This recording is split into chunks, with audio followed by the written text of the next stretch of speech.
Good morning everyone. It's Tuesday today. Ang ganda ng araw dito sa Japan, maaraw. But I know in the Philippines right now, it's just like a tornado, no? It's a twister talaga, lahat. Yung mga magagandang mga nangyari sana dyan na naumpisahan ni Tatay Digong, biglang nag-twist talaga lahat. Ang hindi talaga maganda at marami talagang na-damage, maraming nasira, no? And then, ito lang din ang pinag-worry ko everyone, no? Dahil, talagang, ewan ko lang kung may, ano ba talaga everyone. May mga kapal talaga itong mga mukha na to at may naisip pa silang award-winning, promote na ginagawa dyan sa Pilipinas. Hindi ko talaga, nako, kapal talaga ng mukha. Ewan ko lang sa mga mukha ng mga to, talaga. Pero okay lang. Nakabalik na si Day Sara. The game is not over yet. Alam natin may Panginoon, may justice. No. Okay lang 'yan. No? Kahit ako gusto kong sa totoo lang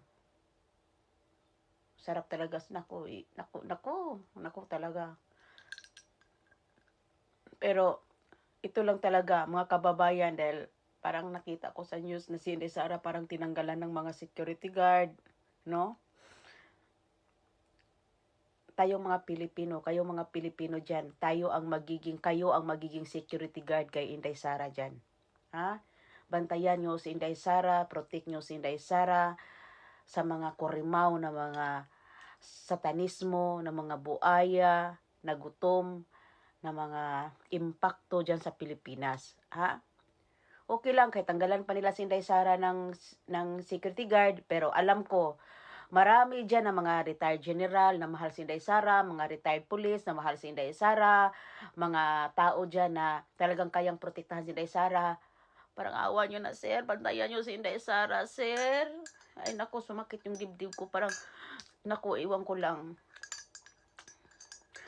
naghalo yung emotions ko everyone para sa Pilipinas, everyone. Dahil, alam nyo, sa dami natin nakikita ngayon sa news, everyone, talagang, ay nako. Pag maisip ko si Inday Sara talaga everyone, talagang nakakaawa si Inday Sara talaga eh. Pero sa totoo lang talaga dito tayo babawi sa botohan at wag mag-ingat kayo diyan na wag madaya kasi mangdaraya yung mga animal na yan, dayain nila ang boto. Mag-ingat talaga tayo sa botohan na walang dayaan. Ha? Kung ano talaga ang pinakamaganda na hindi talaga sila makalusot, gawin talaga ninyo diyan. Hindi talaga kasi wala pang botohan. 90% na ng mga Pilipino boto na kay Inday Sara. Boto na kay Tatay Digong. So 10% lang talaga sa kanila. Kung maabot man yan ng 15% sa kanila, yung 5% daya yan. Ang animal na yan. Hindi ko talaga matanggap. Bakit ang promote yan? Tori, putay na yan. Kapal ang mukha niyan. Ang ganda pa ng smile ng sus nako. Okay lang Tori dahil may hostisya yung ginagawa mong buwang ka. Oh. Tatay Durin ka rin, I predict you. Tatay Durin ka din sa mga taong kinakampihan mo. One day, ito ang tandaan mo. Magpasalamat ka kung ikaw lang. Huwag madamay ang pamilya mo ha. Ito lang talaga. Dahil mga ahas, traitor, demonyo yung kinapitan mo. Kasi demonyo ka din naman. At isa pa, yung mga demonyong kinapitan mo, mas mahaba ang sungay dyan kaysa sa'yo. Tingnan ko lang. Kung hindi ka itulak sa bangin yan. Okay.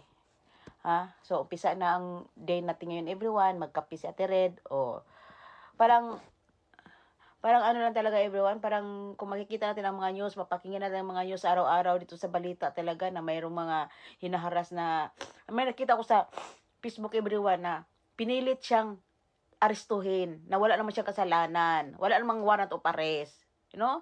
Ganyan na ba talaga? Ganyan na ba talaga ang Pilipinas? Ay, nako. Huwag na tayong umuwi sa Pilipinas. Delikado. Baka arestuhin tayo. Wala naman tayong kasalanan. Uy, bye. Hindi na ako uwi sa Pilipinas, everyone. Bye. Hindi mo na ako uwi. Uwi ako pag si Inday Sara na maging presidente. Okay, bye. Good morning.